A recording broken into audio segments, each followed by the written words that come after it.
মাসে মুত্তাকি, 1 মাসে জান্নাত। এই জন্য রমজান দামি মাস। রমজান আলাদা বাপ, রমজান আলাদা। রমজান মুমিনের জন্য আলাদা।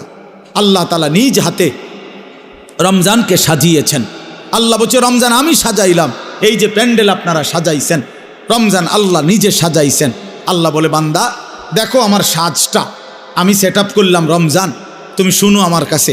তো আল্লাহ নিজে বলতেছে বান্দা 1 নম্বরে বিগত 11 মাসের সমস্ত হুকুম আহকাম যথারীতি বহাল থাকবে। যেটা যেমনে আছে, যেটা হালাল এখনও হালাল, যেটা হারাম এখনও হারাম, 5 ওয়াক্ত নামাজ সহ অন্যান্য বিধান এটাও চলমান। 1 অতিরিক্ত আরও কিছু ইবাদত দিলাম। 1 পুরা 1 মাস রোজা, পুরা মাস ইফতার, পুরা মাস সাহরি, পুরা মাস 20 রাকাত তারাবি। তাহলে এই সবগুলো নতুন ইবাদত, মানে রমজান উপলক্ষে নতুন সংযোজন, ঠিক কিনা বলেন? হ্যাঁ। ব্যবসায়ী সিজনে অতিরিক্ত মাল উঠায়। এখন কাপড় ব্যবসায়ীরা গিয়া দেখেন 40 লাখ 50 লাখ টাকার মাল আরও অতিরিক্ত উঠাইছে, কারণ তার এখন সিজন, তার এখন কি সিজন। তো আল্লাহ তাআলা বলে বান্দা রমজান আমার ও অসংখ্য অগণিত বান্দাকে জাহান্নাম থেকে মাফ করার সিজন। রমজান আমার জান্নাত দেওয়ার সিজন। এই জন্য আমি আরও আলাদা ইবাদত উঠাইলাম। 1 রোজা উঠাইলাম, নতুন ইবাদত। ইফতার এটাও ইবাদত, সাহারি এটাও ইবাদত, 20 রাকাত তারাবি এটাও ইবাদত।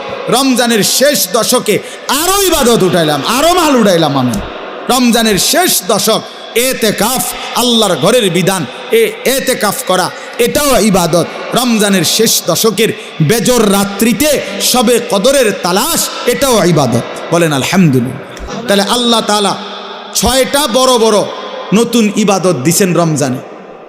1 নাম্বার রোজা, 2 ইফতার, 3 সাহারি, 4 20 রাকাত তারাবি, 5 এতেকাফ, 6 সবে কদর। কয়টা হইল? এই 6টা নতুন ইবাদত। এবার আল্লাহকে যদি বলেন আল্লাহ ইবাদত আগেরটির লগে আরো নতুন দিছেন বাড়াইয়া, নেকির কি অবস্থা? নেকি দিবেন কেমন? আল্লাহ বলতো সেটাও শোনো, আমি আল্লাহ আমার রাসূলের মাধ্যমে শুনাইছি। একটা নফল ইবাদত ফরজের সমান, একটা ফরজ 70টা ফরজের সমান। হ্যাঁ, এরপরে একজন রোজাদারকে ইফতার করাইবা 3টা পুরস্কার, গুনাহ মাফ, গুনাহ মাফ, জাহান্নাম থেকে মুক্তি, রোজাদারের সমপরিমাণ নেকি। নেকি বাহিরটা কেমনে সাজাইলাম? আল্লাহ বলে বাহিরটা সাজাইলাম হলো এই, জান্নাতের দরজা খুলে দিলাম, জাহান্নামের দরজা বন্ধ করে দিলাম, সব শয়তান এবং দুষ্ট জিন শেকলে বন্দি করে দিলাম, সব দিক বন্ধ কইরা 8 গাট বাইন্দা, দুয়ার খোলা শুধু একটা, সব দিক ক্লিয়ার, এদিক কোনো আন্দিয়া বাইরিবার জায়গা নাই, দরজা শুধু এইটা দিয়া ঢুকবা, এটা দিয়া বাহির হইবা। আল্লাহ যেন বলছে পুরা মাস আমি আল্লাহ নেকিও বাড়ায় দিলাম, ইবাদতও বাড়ায় দিলাম, জাহান্নামের দরজা বন্ধ করলাম, শয়তানকে বন্দি করলাম, জান্নাতের দরজা খোলা রাখলাম। এবার পুরা রমজান যেখান দিয়া রওনা দাও, কুমিল্লা থেকে, চিটাগাং থেকে, খুলনা থেকে, সিলেট থেকে, বাংলাদেশ থেকে, লন্ডন থেকে, ইউরোপ থেকে, আমেরিকা থেকে, সৌদি আরব থেকে, বাহরাইন থেকে, যেখান থেকেই আমার রমজানে রওনা দিবা, আমার বন্দিগি, আমার হুকুম মানবা, গুনাহ ছেড়ে দিবা, আমার ইবাদত করবা, মাস শেষে একটাই দরজা মিলবে, সেটা শুধুই জান্নাত, শুধুই জান্নাত, শুধুই জান্নাত।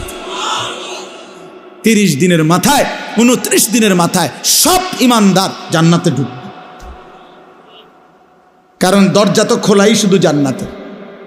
বুঝেন নাই কথা? তো আল্লাহ তাআলা বলেন ইয়া আইয়ুহাল্লাযীনা আমানু কুতিবা আলাইকুমুস সিয়াম, বান্দা আমি ফরজ করেছি, এটা আমার ফরজ, রমজান রোজা তোমাদের উপরে ফরজ করা হলো, কামা কুতিবা আলাল্লাযীনা মিন ক্বাবলিকুম।